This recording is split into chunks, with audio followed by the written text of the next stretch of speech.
Recent టైమ్స్లో అతుల్ సుభాష్ అనే ఒక వ్యక్తి వైఫ్ పెట్టే టార్చర్కి సూసైడ్ చేసుకున్నాడు. సో ఇప్పుడు ఈ ఆస్పెక్ట్లో కూడా ఆడవాళ్ళు కూడా ఏం తక్కువ లేరని కొంతమంది విమర్శిస్తున్నారు. సో దానిపైన మీరేమంటారు? చూడండి, ఒక్క విషయం, అతుల్ సుభాష్ చేసే వ్యక్తి భార్య టార్చర్ పెట్టింది అని మీకు ఎక్కడన్నా సాక్ష్యాధారాలు ఉన్నాయా? అంటే ఒక వ్యక్తి ఆత్మహత్య చేసుకోగానే అతను చేసినవన్నీ సరైపోతాయా? చెప్పండి నాకు.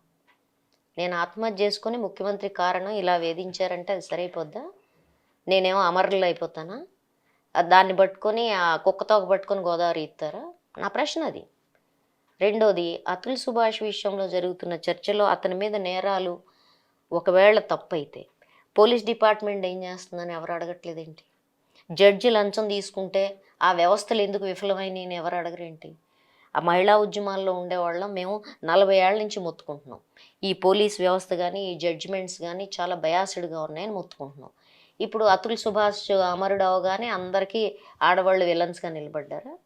ఆడవాళ్ళు విలన్స్గా నిలబడే ఆడవాళ్ళు బాధితులుగా ఉండే 99.9%, నేను అది కూడా అన్నాం, లక్షల కేసుల్లో ఒక కేసు ఇది. అప్పుడు మీరెవరు ఆడవాళ్ళ మీద జరుగుతున్న 27% డౌరీ డెత్స్ గురించి ఎందుకు మాట్లాడలేదండి?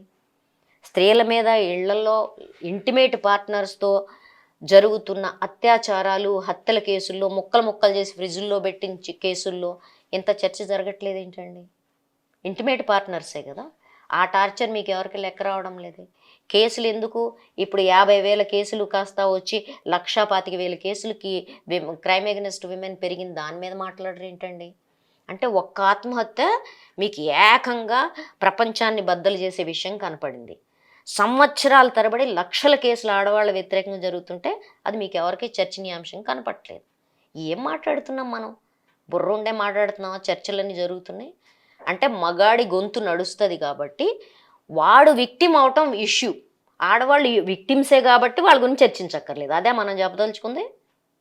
అంటే ఇప్పుడు ఓన్లీ ఒక సెల్ఫీ వీడియో రిలీజ్ చేసిన నేను అదే అడుగుతున్నానండి. ఎవడన్నా ఆత్మహత్య చేసుకుంటాడు, డిప్రెషన్లో ఉన్నాడు ఆత్మహత్య చేసుకుంటాడు. ఆత్మహత్య అనేది it's a cry for help. దాని మీద ఎందుకు జరగలేదు అది మాట్లాడదాం. ఆత్మహత్యలు ఎందుకు పెరిగినా మాట్లాడదాం. ఆడవాళ్ళు కూడా ఆత్మహత్యలు చేసుకుంటున్నారు. నీకు ఇప్పుడు అతను ఏంటంటే నేను చచ్చినా కూడా సాధించాలంటారు చూడు, ఆ టైప్లో చేశాడు. అంటే చచ్చేవాడు రాసిన ప్రతిదీ నిజమైపోద్దా అని నేను అడుగుతుంది అది. చచ్చేవాడు రాసినవన్నీ మహత్తరమైన విషయాలు అయిపోతాయా? With due respect to the dead. చెప్పండి నాకు. అది కరెక్ట్ కాదండి, అది కరెక్ట్ అప్రోచ్ కాదు. ఎవ్వరు ఒక విషయం చెప్పినా అది సబ్జెక్టివ్గా ఉంటుంది, దాని మీద చర్చ నడవాలి. ఎక్కడెక్కడ ల్యాబ్స్ ఉన్నాయి, ఎప్పుడన్నా ఒక కేసు తప్పు అవుతుందా రైట్ అవుతుందా అంటే అవ్వచ్చు. నేను ఆమె టార్చర్ చేసిందా లేదా నేను మాట్లాడట్లే, చేసి ఉండొచ్చు చేసి ఉండకపోవచ్చు. కానీ నేను అడుగుతున్న ప్రశ్న ఏంటంటే ఒక వ్యక్తి ఆత్మహత్య చేసుకోగానే అది సత్యమై ఎందుకు కూర్చుందని అడుగుతున్నా.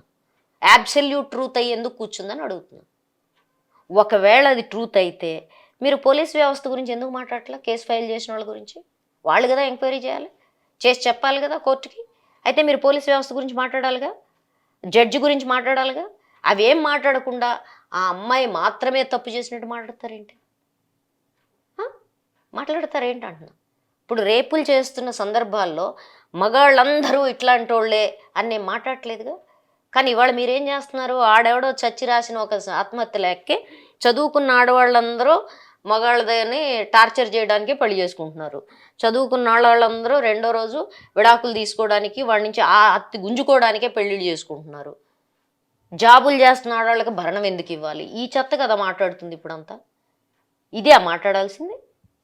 మనం ఏం మాట్లాడుతున్నాం? మాట్లాడే దాంట్లో ఒక లాజిక్ ఉండాలిగా, ఎక్కడన్నా ఒక చిన్న వేసమెత్తు లాజిక్ ఉండాలి కదా.